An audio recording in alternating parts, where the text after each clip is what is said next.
السلام عليكم ورحمة الله تعالى وبركاته. اللهم صل وسلم على سيدنا محمد وعلى آل محمد. أهلا بكم ومرحبا بكم في قناتي يوميات سودانية في أمريكا.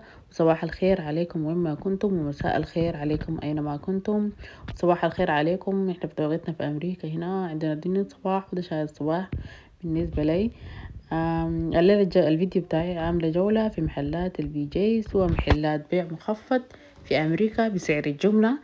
هنا بديت بمجموعة بقسم منظفات الحمام عزكم الله، والمطبخ، صابون المطبخ، وكل المعقمات أو كل المنظفات اللي بتخص المطبخ والحمامات عزكم الله.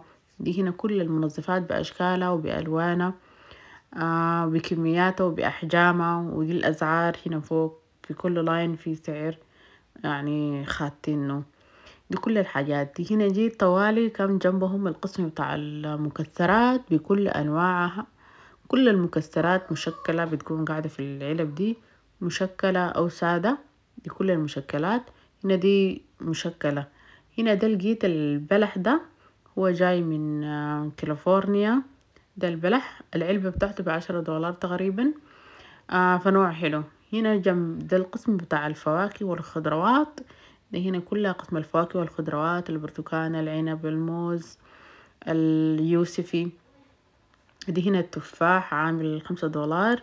هنا لقيت العجينة دي عجينة بيتزا جاهزة، هي بتخطى فيها الصوص وبتخش على الفرن طوالي.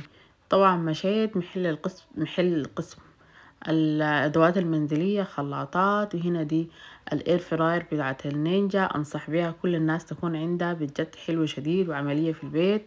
هنا طوالي ده القسم بتاع المطبخ، طقم الحلل او طقم التيفال، طقم الحلل كله بأنواعه، الطقم بتاع الطوات او الطاسة بتاعة الشواء او البانكيك بكل انواع واحجامها. دي كل الحاجات دي. هنا دي لقيت اطباق وكواري او بولات. وهناك في زي حاجة عاملة زي الجك. هنا لقيت القطاعة بتاعت الخضار زي القطاعة بتاعت اللي انا اشتريتها من شي ان. هنا دي علب حفظ الطعام او علب حفظ الحاجات المطبخ، الاسناكات او المكرونة او الشعرية. هناك دي منشفة بتاعت الخضار. هنا دي برضو علب برضو حفظ السكر والشاي والبن والحاجات الزي دي. هنا دي كل الحاجات دي الأكياس. هناك دي علب المطبخ أو التلاجة. وهناك في بولات. دي هنا الجهاز بتاع تغليف الأكياس حق الحرارية. هنا دي الاير فراير بكل أنواع سوري. وهنا دي خلاطة النينجا، أنا عندي واحدة منها فما شاء الله يعني قوية شديد وحلوة شديد وعملية، بنصح بيها كل الناس انه تكون عندهم يعني. هنا دي حلة الضغط ما شاء الله بكل انواعها وبكل احجامها، وحلة الرز.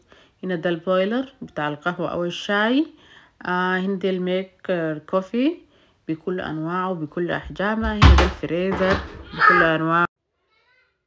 لقيت برضو هنا الديب فريزر ده والثلاجات برضو. وهنا بردة الموية او الكولر من الحاجات انا لقيت عاملين على عروض. هنا البلاندر دي او خلاطة صغيرة.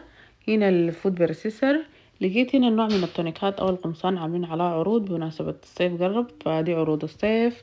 وان شاء الله الفيديو يعجبكم، وما تنسوني من الشير واللايك والفولو، وعشان يصلكم كل جديد مني ان شاء الله. ودمتم في امان الله.